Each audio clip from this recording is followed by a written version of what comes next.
નમસ્કાર ખેડૂત મિત્રો, હું કલ્પેશ વઘાસિયા કોટેવા ફેમિલી વતી આપ સર્વે ખેડૂત મિત્રોનું હાર્દિક સ્વાગત કરું છું. તો આજે આપણે પ્રગતિશીલ ખેડૂત એવા ગોંડલ તાલુકાના વેજગામ ગામે જે કલ્પેશભાઈ ભાલાડા છે, તો તેમની વાડી મુલાકાત લીધી છે. અને જે દર વર્ષે ટૂંકમાં 8 વર્ષથી મરચીનું વાવેતર કરે છે 10 વીઘામાં. અને એની પાસેથી આપણે પરિચય લેશું. આપણી કોટેવા કંપનીની જે ડેલિગેટ છે કે એનો વપરાશ છેલ્લા 3 વર્ષથી કરે છે. તો આપણે એની પાસેથી માહિતી લેશું કે શું રિઝલ્ટ મળ્યું છે, બીજા ખેડૂત મિત્રોને વાપરવું જોઈએ કે કેમ છે. તો આપણે પહેલાં ડેલિગેટનો સ્પ્રે કરેલો છે, તો કેટલા એમએલ સ્પ્રે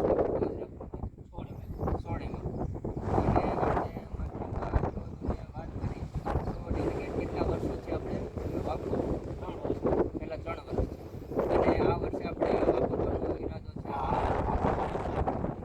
તો આપણે રિઝલ્ટ શું દેખાય છે ડેલિગેટ મારો કે બીજી અધર કોઈ દવા મારો? તો ડેલિગેટથી એક તો થ્રિપ્સ તમારે ગમે એટલી થ્રિપ્સ આવી ગઈ હોય, ડેલિગેટનો રાઉન્ડ આવે એટલે થ્રિપ્સમાં શોધતા હીરો બધી ત્યાં પૂનમ નીકળી જાય ને બીજી દવાથી રિઝલ્ટ મળતું નથી. આ વર્ષે તમે વાપરતા છતાંય મેં એક ડેમો કર્યો હતો આપણે મરચીમાં. તો આપણે મરચીમાં રિઝલ્ટમાં જોયું તો બીજે ત્રીજે દિવસે જોયું તો સીધો ફેર દેખાય. ફેર દેખાય. તમે સામેથી ફોન કરીને મેં ફોન કર્યો.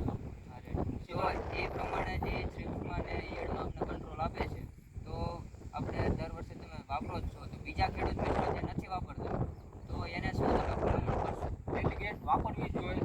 અને બીજું એમાં કેવું હોય, ડેલિગેટમાં બીજી તમે અન્ય દવા વાપરો એ તમારે 4-5 કે અઠવાડિયા પાછી એનો રાઉન્ડ લેવો પડે. આ ડેલિગેટ વાપર્યા પછી તમારે 15-20 દિવસ એમાં જોવાનું જ નથી થતું ડેલિગેટમાં.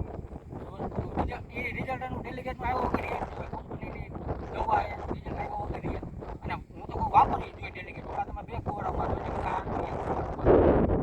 બધા ખેડૂત મિત્રોને અને વિનંતી કે ડેલિગેટ 2-3 રાઉન્ડ તો લેવા જ જોઈએ. અને એનાથી જરૂર પડે તો હજી એક રાઉન્ડ લેવો જોઈએ. એવું સારું